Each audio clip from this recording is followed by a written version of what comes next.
السلام عليكم ورحمة الله وبركاته. الحمد لله رب العالمين والعاقبة للمتقين والصلاة والسلام على خير خلق محمد وعلى آله وصحبه أجمعين. Welcome everybody.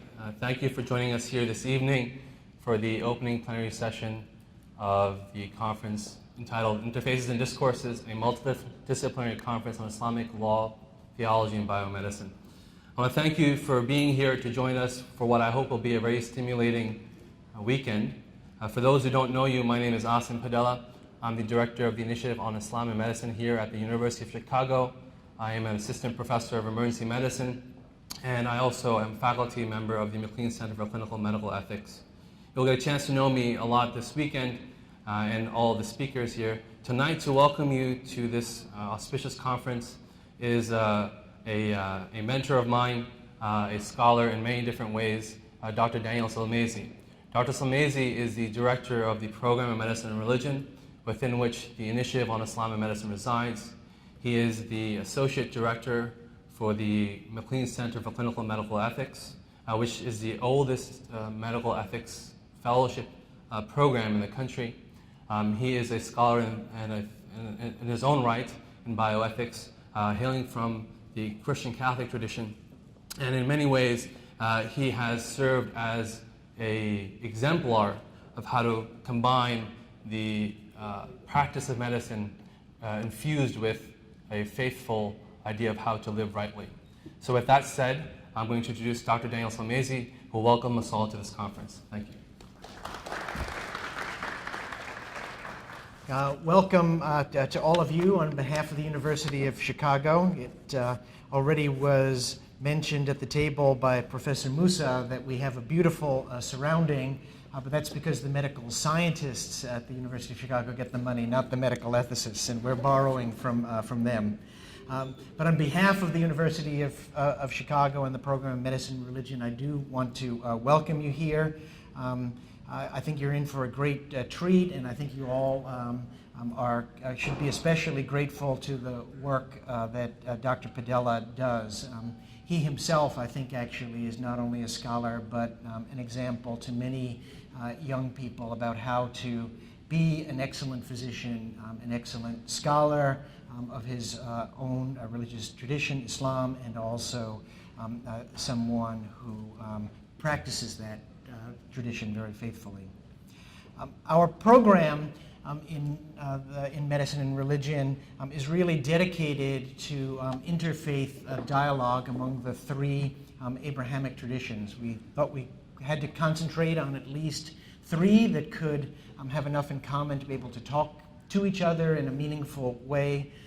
But at the same time, we are very respectful of the need to have a very specific look within traditions at the bioethical issues that arise in the particular traditions of Islam, Christianity, and Judaism.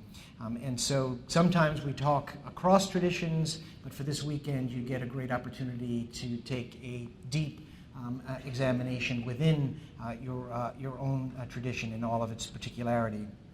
I know that you come from near and from far to study and also to worship this weekend, and I think that the combination of the two is something we also applaud deeply. You should know that the Program on Medicine and Religion does have some sponsorship. We recognize there is no National Institute of Medicine and Religion, so we count on others to actually help us out. We've had funding from Dr. Hugh Hasenfield, who's been a generous donor to the program and an alumnus of this medical school. We've benefited from funding from generous grants from the John Templeton Foundation as well, and also from small donations from folks who are practicing medicine and nursing and psychology and are interested in supporting a program like this, which is fairly unique. So I want to leave you in good hands for the weekend, and to pray for the blessings of the one Creator, the font of mercy for patients, font of wisdom for scholars and physicians, and ask for his peace upon all of you this weekend. Thank you.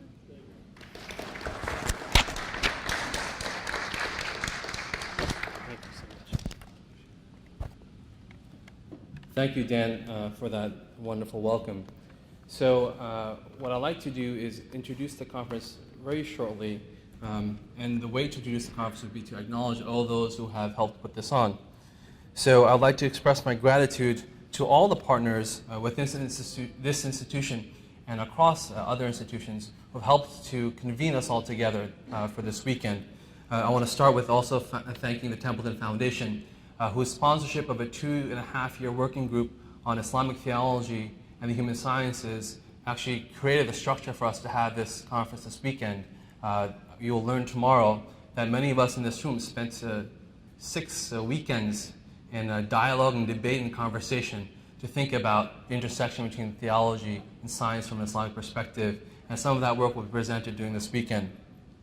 Aside from that, the MacLean Clinic, I think Adil wants to sit over there. I don't know why he's over there, but he's a representative from the MacLean Clinic. They have given us a fiscal donation to help co-organize this conference this weekend.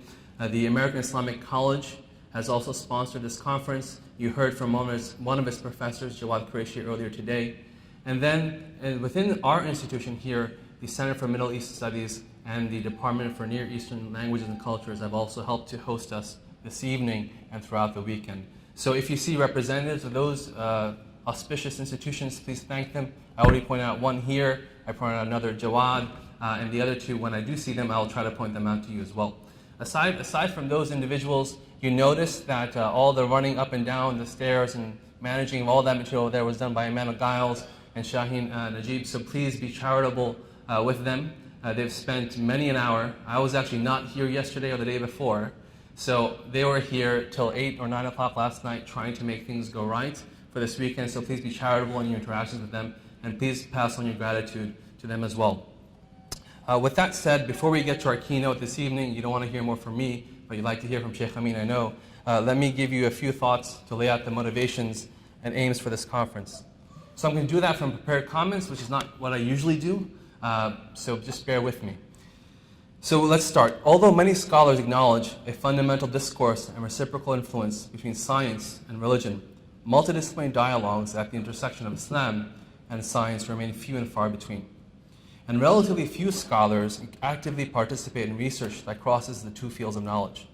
Accordingly, critical questions about the relationships between the Islamic tradition and scientific inquiry remain unaddressed. Illustrated of this larger dynamic is that it is rare for seminary-trained Islamic scholars to participate in science and religion discourses. And Muslim scientists rarely debate over the epistemic value of scientific knowledge from the lenses of Islamic moral theology. This social context of scholarly silos breeds polarization in the science and Islam discourses, and many different camps within the discourse emerge. For example, some scholars assert that theological modes of reasoning, and as a result, seminary-trained scholars are outmoded in light of the modern advances in scientific knowledge and technology, and consequently advocate for a wholesale reinterpretation of the inherited canon and a total rethinking of the classical paradigms of reasoning. Another group of scholars considers modern scientific discoveries to be predicted and forecasted by the Islamic scripture, and by thus arguing glibly reduce apparent conflicts between the scientific evidence they see and the traditional understandings of Islam they have, and therefore they find no conflict between these two areas of knowledge. In between these two boundary positions, scholars remain sequestered in their disciplinary circles, trying to discern scientific fact from value, Islamic definitive teachings and evidences, qat'i teachings, from speculative dhanni ones, and theological doctrines that qualify as principal non-negotiables of the faith, usul ad-din, from subsidiary branches, furu', of the Islamic canon. This larger dynamic is reflected into the discourse at the intersection of Islam and biomedicine, something that I know very deeply about. To be sure, there's relatively more literature at the intersection of Islam and the medical sciences than at the intersection of Islam and other scientific fields. And it is true that many different experts engage in the Islam and biomedicine discourses, some of what I showed you this morning. However, the same sequestration plagues this scholarly junction as clinicians, religious scholars, social scientists, academicians, and others remain unfamiliar with the methodologies and vantage points of experts from other fields working in the same problem space. As a result, the extant literature at the intersection of the Islamic tradition and contemporary biomedicine often suffers from incomplete conceptualization of the problems at hand, and thus often only offers partial solutions to the problems of today. And frameworks for integrating the deliverables of public health and medical science, as well as the conventions of medical practice and bioethics with Islamic theology and law, are rarely explored in a robust manner. Let me illustrate the discursive and scholarly gaps through a personal reflection. As a physician, a health researcher, and bioethicist, the positive relationships between Islamic theology, both scholastic and moral, and biomedicine, and I use the term biomedicine specifically for its Foucauldian connotation, undergird my professional life. As a physician, I applied the understanding of the body, diseases, and therapeutics gleaned from medical science to the care of my patients. At the same time, as a religious person, I know that my faith also offers understandings of the body, disease, and cure. Yet in my professional life, and I imagine that for many other religious healthcare practitioners, the relationship between religion and medical science only comes into focus when there is conflict. And those perceived conflicts lead us to understand religion and medicine very differently. At the same time, as one who serves patients through research, I note that the religion of patients influences their healthcare behaviors in many different ways. However, I often am not trained in how to negotiate those differences. It is in these times of conflict that some providers might take up the mantle of a religious bioethicist and appropriate Islamic ethical legal constructs to decide upon courses of action that represent the good and the right according to their faith. And at the same time, they try to do the best by the patient.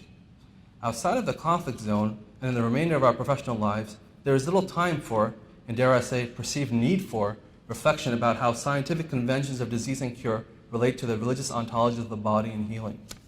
In the other part of my professional life, as a health researcher, I deploy research tools developed by social scientists to study and intervene upon Muslim health behaviors. Yet while these tools derive from certain presuppositions about social systems and human motivations, deep thinking about how scientific ways of knowing match up with the epistemic frameworks of religion are often too distant from the mind of a healthcare researcher. In this and many other ways, fractured professional identities and personal lives mark our contemporary age, as the place of religious values is contested in the public square and the professional codes of ethics, and as religious institutions of learning are largely in a state of intellectual decline, at best in hibernation. Our gathering over these next couple of days aims to forge connections between the disparate priorities of knowledge that inform our professional and personal lives, and open up for us new ways of thinking about our respective areas of scholarship and practice. Through multidisciplinary panels and strategic keynotes, the conference aims to, 1, facilitate healthcare practitioners and stakeholders in gaining insight into the ontological frameworks of Islamic theologians and the ethical legal constructs of Islamic jurists. 2, to introduce biomedical and health services researchers to the epistemic frameworks of Islamic scholars and to the ethical challenges faced by patients and providers.